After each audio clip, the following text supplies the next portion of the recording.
Hello everyone, welcome back to another YouTube video. Today we're going to be talking about the dead German philosopher Friedrich Wilhelm Nietzsche. I prepared a series of videos, particularly around Nietzsche's historical writing. It's a brief series of videos of 2 to 3 videos in length. I've already got one of them out, but I realize sometimes there's a rivalry, sometimes there's a divide between the literature crowd and the philosophy crowd.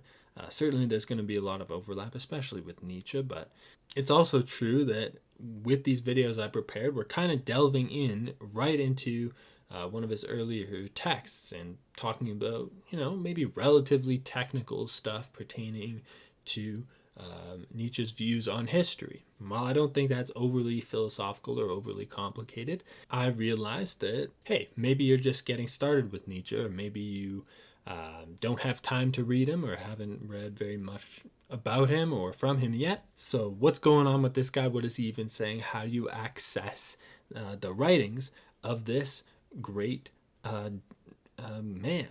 Well, the good news is that at least to get started on a very surface level, Nietzsche's writing is really accessible. He's a loudmouth, polemical, witty, and irreverent writer.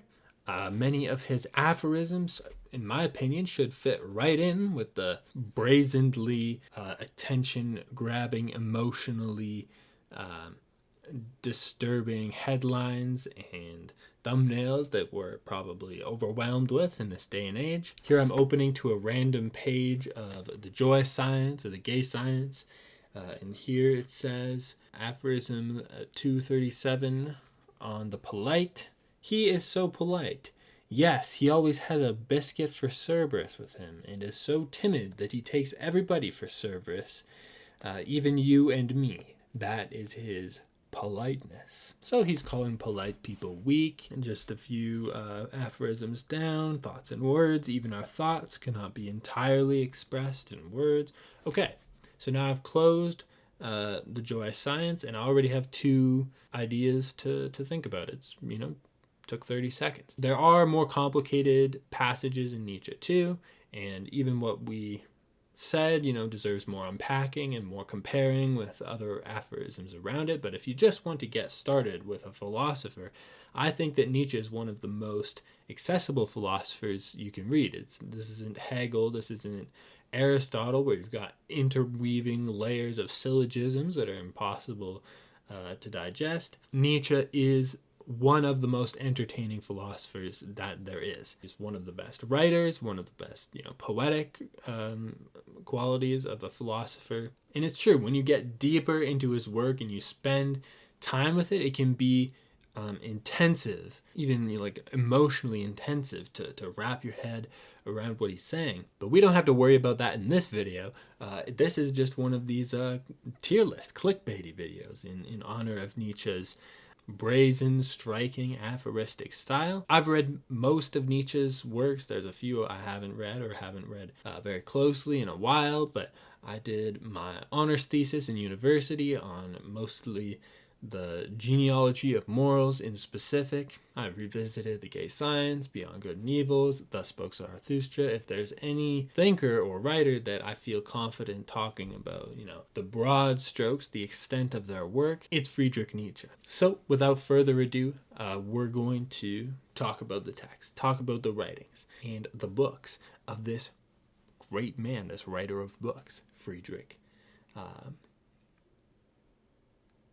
Nietzsche. So first of all, we have a book that I haven't read and that I don't know about at all. Nietzsche's, is this an essay, The Greek Music Drama? The only reason this is even here is to serve as a stand-in for Nietzsche's early writings and his late writings that are contained in notes that were never really compiled into a full book or a full collection. There are, if you really get into the weeds, early essays, dissertation, notes and drafts of what was going to be his next book or what might have been cut from other books. And a few of these have been compiled into various collections or posthumous publications. We'll get to those. But a lot of them are just, out there. And, I think there's a publication of an essay called Anti-Education by Nietzsche somewhere.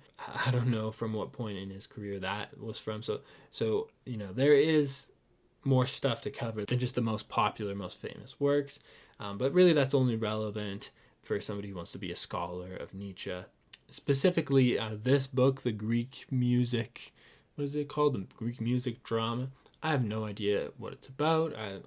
To my understanding, it's an early essay of Nietzsche, so I'm just going to put it in haven't read. Next up, we have The Birth of Tragedy. So this is famously one of Nietzsche's earliest works. It's probably, I think it is his earliest coherent book. It's also one of his more scholarly books. So everything I just said about the joy of science being like an aphoristic, one after the other, pretty bold statement, easy to at least get started thinking about. The Birth of Tragedy isn't quite like that. It's more like, a long academic essay. There have been people who have remarked about how when, Nietzsche trying to write a long academic essay comes off a little weird because he's still trying to be, pushing all the boundaries and being super creative, but he's, also trying to conform to more of an academic voice. It comes off of as a little stilted. This is definitely not his greatest work. And in his own assessment of it, it apparently only had two merits to it. One was the elaboration of the distinction between Dionysian and Apollonian culture, right? So on the one hand, you've got energetic mystery cults analogous with rock and roll, and on the other hand, you have, firm established religion analogous with this great statue of King David, for example. Many people draw many insights from it. I personally feel like if you're going to spend time reading Nietzsche, this isn't the first place to go. This isn't the best place to go. But there's no major work by Nietzsche that isn't insightful, that isn't worth your time. So the lowest tier we have here is still really insightful. Still probably on par or better than, the vast majority of essayists or academic works out there. Then we have Untimely Meditations. This is a collection of some of his early essays and some of his early writings, and I don't think I've read all of them, but I have read The Use and Abuse of History, which is contained in the Untimely Meditations, and that's the text about which I've prepared a couple of videos. And as I say in those videos, this is one of my favorite essays of all time that I've ever read. I think it's really underrated. I think it may be one of the best essays ever written in Europe, right? Or up there in that conversation. I think that what it says about history and what it says about how our emotional capacities and not just our intellectual capacities inform what we believe, how our scholarship takes form, even when, in the case of this essay, even when historians are trying to be scientific, they're trying to be objective, there's still a fundamental, often a failure to understand our emotional relationship with the truth. And I think that this is one of the main themes of Nietzsche's thought, is the connection that our feelings have to the truth. And so this is a really important text. It is, again, more of an essay that you've got to sit down and read, but they're split into pretty digestible sections. If you're willing to put up with Nietzsche, kind of going off on his rants and kind of indulging in his cyclically exploding ideas in his mind, sometimes it can be a little much to take it all in at once. But if you're willing to be patient with that, it's pretty accessible and pretty insightful. I'm going to rank these, and that's just one essay, right? I think there's an essay about Shoppenhaur in there, a few other things. So if that's just one essay, I feel like this deserves to go above The Birth of Tragedy. I think it's a classic. Certainly The Use and Abuse of History is a classic. And yeah. Okay, next we have The Dawn of Day. So this is probably the most significant major work of Nietzsche's that I have not yet read. It is one that I would like to read eventually, though. Nietzsche kind of explodes into this period of intense creativity from the time that he wrote The Joyous Science, to then Thus Spoke Zarathustra, to then Beyond Good and Evil and The Genealogy of Morals. And The Dawn of Day, fittingly, is kind of like the dawn of that creative movement. I have not read yet, I have not yet read it, but I think that it's, I anticipate that it may, have a place towards the middle or slightly upper side of this list.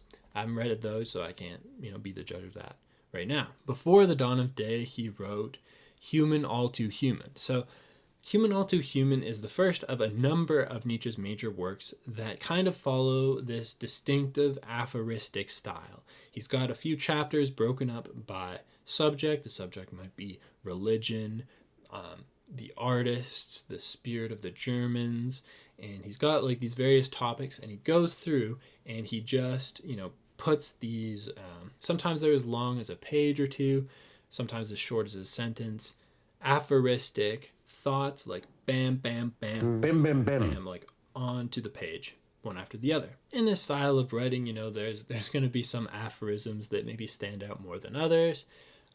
But when you put them all together, you get this picture of somebody really, really trying to break free of the molds of thinking that come with Western thought, with the philosophy of the Christians and the Enlightenment and the Greco-Roman framework in which that was contained.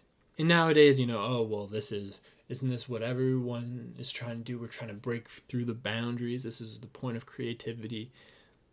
When you see how seriously Nietzsche takes this task, it becomes evident how powerful and how difficult it really is to go outside of your times, go outside of the thinking of the Western Christian patterns that inform a lot of, European and later, American Anglosphere thought.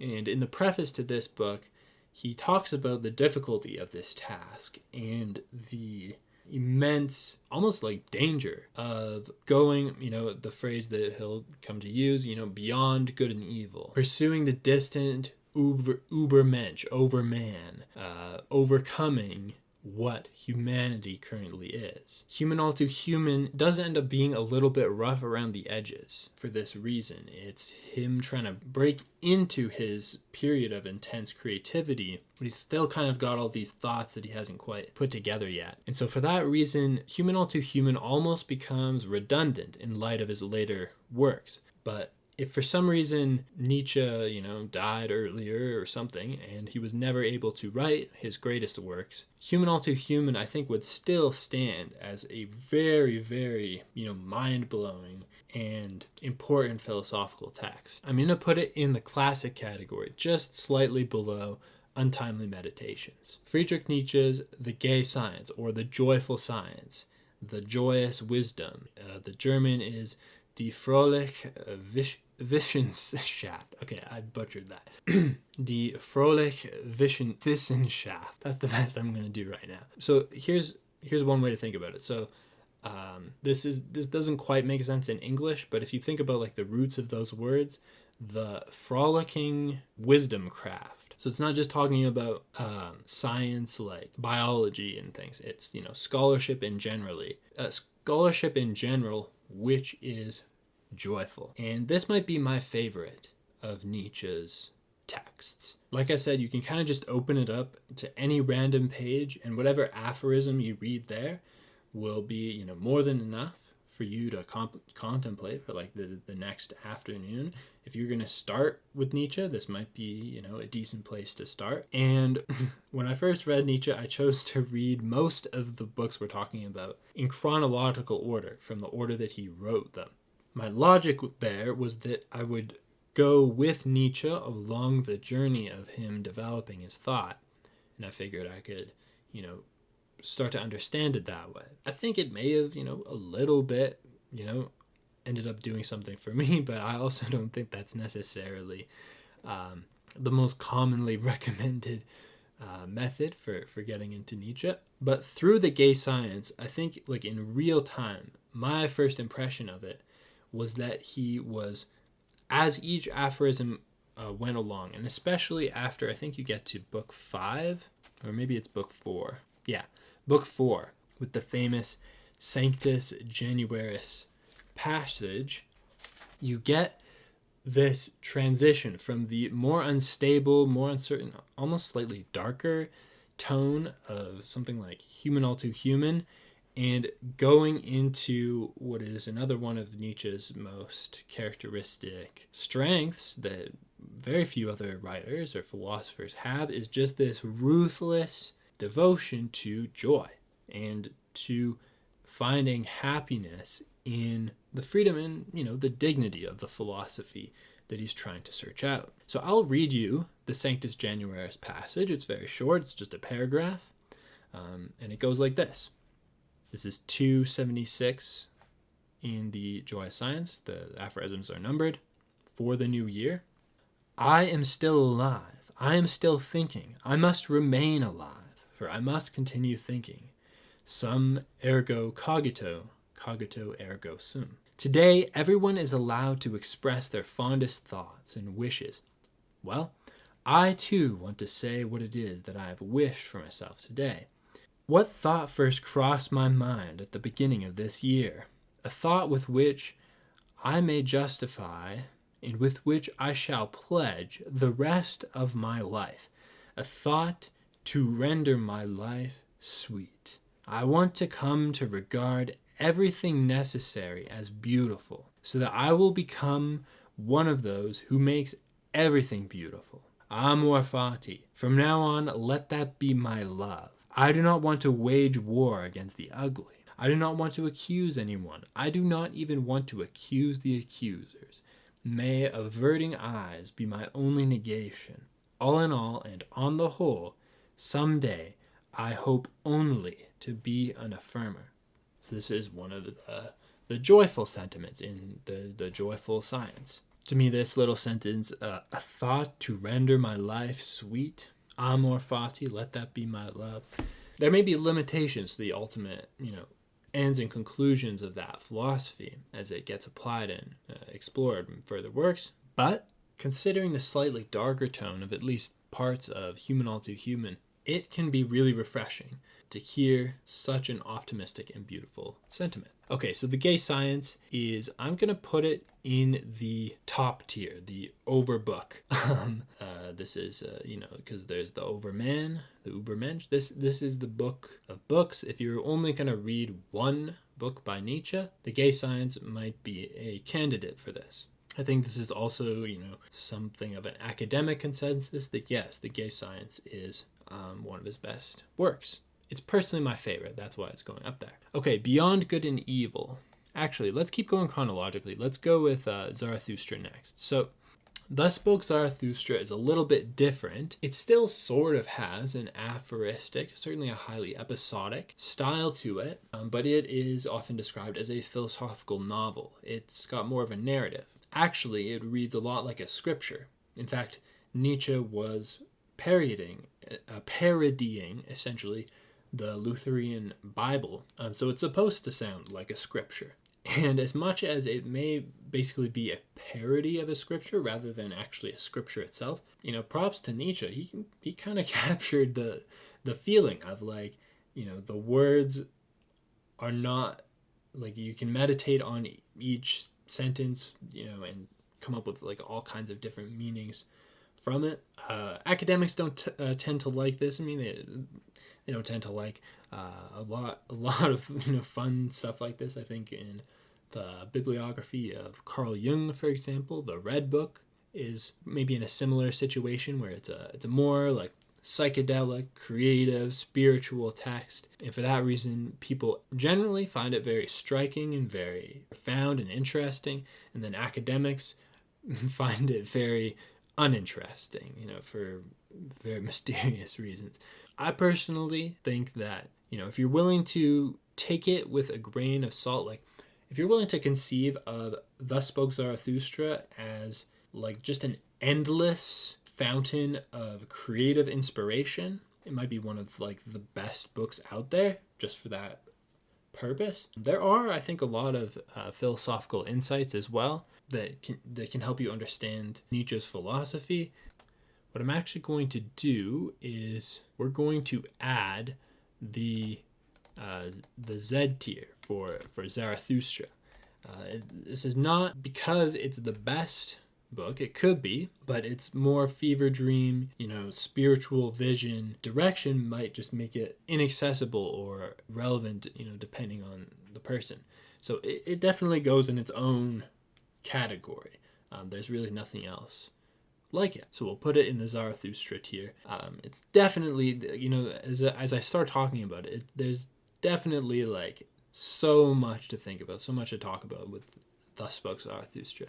Very, very fascinating book. So if there was a standard single, like de facto text by Friedrich Nietzsche that single-handedly elaborates and encompasses all of his philosophy, Beyond Good and Evil would be that book. It's definitely going in the overbook category, probably above the Joyful Science. If you only read one Nietzsche book, this might be one of the strongest recommendations for containing within its aphorisms most of everything that you would get from the rest of his books. Just like Human All Too Human and The Gay Science, it's following that distinctive Nietzschean aphoristic style and structure, several chapters about different topics from religion to art to philosophy, and then within those chapters, many different paragraph long or page long aphorisms about Nietzsche's various thoughts on this. And unlike Human All Too Human, where Nietzsche was still searching out and trying to understand these ideas that he had, Beyond Good and Evil is where he was able to articulate them, perhaps in their most cohesive and unified form. He certainly believed that this was a really important book of his, because when it didn't sell well, he wrote an entire other book called The Genealogy of Morals, which was his way of re-articulating everything that he meant to say in Beyond Good and Evil in a way that he thought might be more palatable. So he rewrote Beyond Good and Evil in a more traditional, digestible, almost academic style by writing 3 longer essays in The Genealogy of Morals, rather than doing more of his aphoristic stuff, in the hopes that a more traditional, academically minded reader might be able to wrap their heads around it. And The Genealogy of Morals is also one of Nietzsche's most important and profound texts. Each of the 3 essays in The Genealogy of Morals get progressively more out there and mind-blowing as to the power and the probably like divine importance of Nietzsche's ideas. I did my honors thesis in university mostly on this book, and so I read and reread it for that and wrote about 60 some pages on it. And in that colossal project that for probably a couple years I was almost exclusively devoted to, what I found was that in putting all of my attention and all of my philosophical capacity into trying to digest and understand this book, the best that I could do was properly and really effectively break down and interpret significant portions of the first 2 essays, and then the 3rd essay I just kind of had to leave it, because by the time I got to the 3rd essay, there was just too much there to talk about, that even in a 60-page essay, I did not feel like I could really approach to do it justice. The premise of this book, what it's actually talking about, is, in the title, The Genealogy of Morals, almost in a similar way to how Darwin wrote an origin or a genealogy of the taxonomy of biological species. Nietzsche tries to trace the origin, the history, the genealogy of what we understand morality to be. And hence the companion book to this, Beyond Good and Evil, rethinking our ideas of what good and evil mean. And the first interpretation of this is to say, he's gonna invert good and evil. He's going to say, well, evil is good and good is evil. But that is not quite correct. In fact, I don't have it with me because I don't know by heart, and I don't have the book at my desk right now. But there is specifically a passage towards the end of the first essay where he kind of addresses that. He talks about, we're not, he uses the concept of slave and master morality. We're not trying to reject slave or Christian morality and go to master morality as the replacement. We're not trying to be how the National Socialists in Germany interpreted Nietzsche as like the most basic surface level reading of this idea will to power without actually like reading the text. But it's actually, it's beyond that. It's beyond the dichotomy of good and evil, asking us to like deeply reflect on what the nature of nobility and goodness is, so that a lot of what we call good, a lot of what priests have called good, has been a manipulation, whether intentional or unintentional, of their worldly desires coming through in their articulation of morality. And, in this way, despite what many, popular ideas of Nietzsche might say, Nietzsche, what he might be advocating for here is literally to try to reconnect with the morality of God that would be untainted by a human selfishness, by a human bias, and to believe in nobility and goodness as such and transcend the human all too human limitations of our current moral systems. So, a lot to take in, a lot to digest. When I was rereading that book for that project, it has a very, very intense effect. It will, like, if you immerse yourself in that text, the way I would describe it is it's as if you are a child who's been fascinated by a magician, and when you read Nietzsche, it's like the magician telling you how the trick is performed. And now you can never see that magic trick again in the same way. But with Beyond Good and Evil and the Genealogy of Morals, that magic trick is how you understand good and evil. It's how you understand what makes a person a good person and not. That is what Nietzsche completely strips naked and reveals to the attentive reader. The Case of Wagner, I've never read that. I can't really tell you. The Twilight of the Idols. I'm putting this in the S tier. Sort of like Beyond Good and Evil. It's often referred to as a book that relatively coherently represents some of Nietzsche's mature thought. But then it also goes towards, Nietzsche, before he sadly kind of went insane and stopped being able to produce books, he was working towards a bigger project. It's crazy to think about, for all the brilliant magnum opuses that we're talking about here, Nietzsche still believed that his greatest work was yet to be written. And since he went insane and he wasn't really able to finish that project, it does mean that even if you understand Nietzsche on a pretty deep level, his philosophy is incomplete by its nature. So you can't adopt Nietzsche's philosophy. That's not really how it works. He was trying to build a project. He was trying to search for the Übermensch, the overman, which he believed was not attainable in his lifetime. And so it needs to be pushed further. And Twilight of the Idols may be a book, bearing in mind that I haven't read it recently, so it's not super fresh, that contributes to starting to go beyond this philosophy that he kind of perfected or coherently articulated between Beyond Good and Evil and the Genealogy of Morals, and continue pushing, continue trying to have higher quality ideas. So I'm putting it in the S tier just because, even though I haven't read it recently, I feel like it has a lot of potential for revisiting.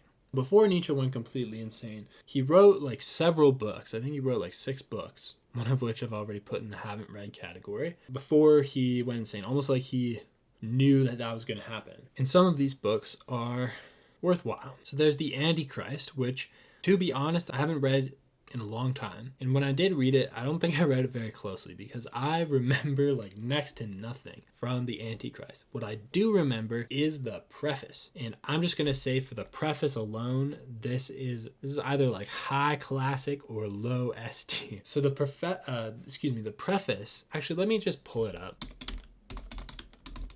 I think it's the best The best preface to any book in human history. All right, so here it is. This is an H.L. McLennan translation from 1931. This is an old one. Sorry, this is going to be an old translation. This book belongs to the very few. Perhaps not one of them is yet alive. It is possible that they may be among those who understand my Zarathustra. How could I confound myself with those who are now sprouting ears? First, the day after tomorrow must come for me.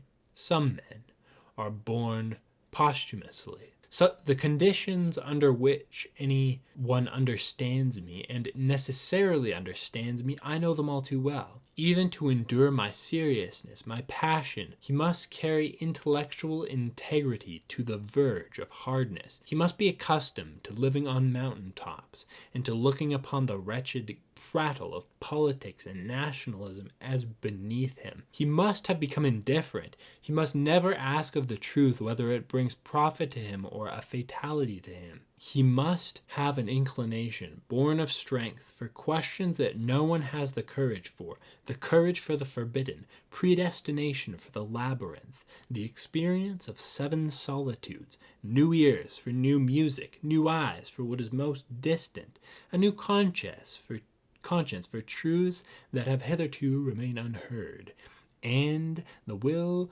to economize in the grand manner, to hold together his strength, his enthusiasm, reverence for self, love of self, absolute freedom for oneself. Very well then, of that sort only are my readers, my true readers, my readers predestined. Of what account are the rest? The rest are merely humanity. One must make oneself superior to humanity, in power, in loftiness of soul, in contempt. So he is saying, to understand my writings, you must be better than humanity. And as much as I think a lot of people may find that to be a very extreme idea, come on, there is a level on which that is just cool. Okay, whether it's realistic or not, it might be another question. But especially if you're willing to take it with a bit of a grain of salt, acknowledge that he is being very grandiose. I feel at the end of the day, whatever you may think of his, very tumultuous, very incomplete philosophy, that is a very noble aim. There's a specific passage here, a specific sentence. He must carry intellectual integrity to the verge of hardness. So to have intellectual honesty to the absolute limit, I think that's a really, really admirable aim that no one seems to value in the media. Okay.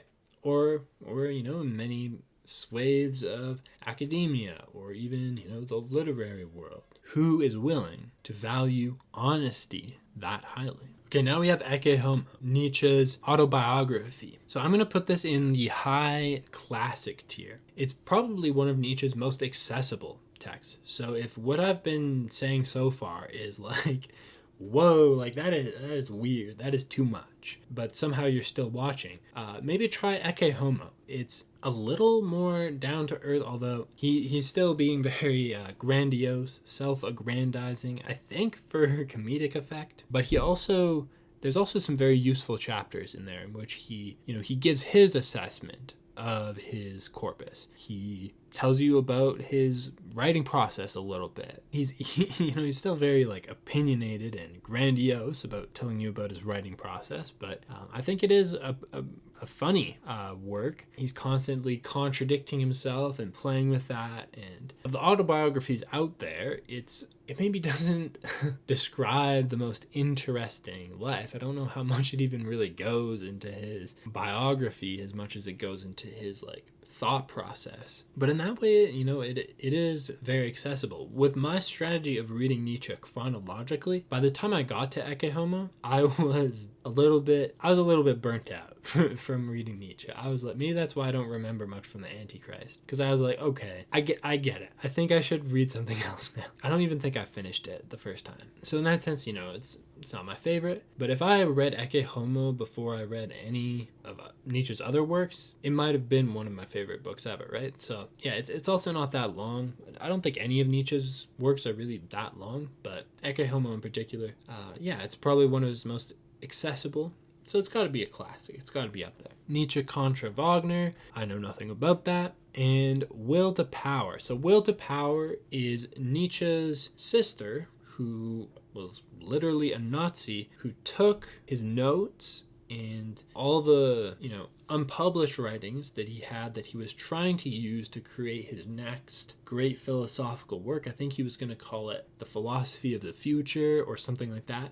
Some people are born posthumously, right? And so famously, this is a very tumultuous and divisive text. It's the text I'm pretty sure that the Nazis used to propagate their when they used Nietzsche as an inspiration, they would use this text, and so it doesn't have a very high reputation for that reason. And then how much of it has been edited by his sister and pallated towards these different things. I have not read The Will to Power from front to back, but I have read certain passages from it, and certainly to the untrained eye, just reading a random passage from The Will to Power, it reads like Nietzsche. It reads super insightful, super powerful and beautiful. So, that might be part of its danger, is kind of appearing like it's him talking when it's him talking as his sister wanted to articulate it. His, perhaps slightly ideologically problematic, at least in my opinion,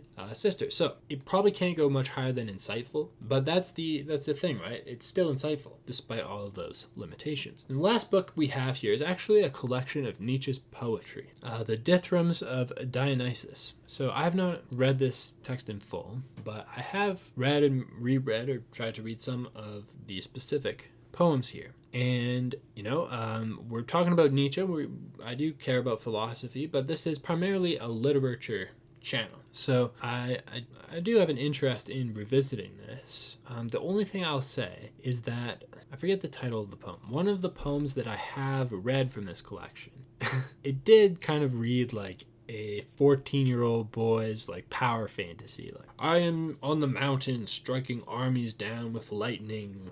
And it was a little bit hard to see if there was any real, deeper meaning behind that. But I think the jury's still out, and I want to, revisit it and see if there's at least one poem in there that's actually really really great. So even though I haven't read the whole thing, I'm still going to also put it in insightful. And I don't know, maybe Birth of Tragedy should go above these two, just because it's, it's more complete and it's his own thinking. But yeah, all of a sudden, barring, some obscure essays and things, we have Nietzsche's corpus, his great bibliography, ranked from Z to insightful. So, thank you very much for watching. If you stuck around this long, perhaps you'd be interested in the other videos that I'm going to be doing on Nietzsche. I'll put a link to that playlist here in the end cards. I've also got a main channel with video essays, a Substack with poetry, Patreon where you can support my work, and nothing else for now. I think that's it. Thanks again for sticking around, and I hope you have a wonderful day.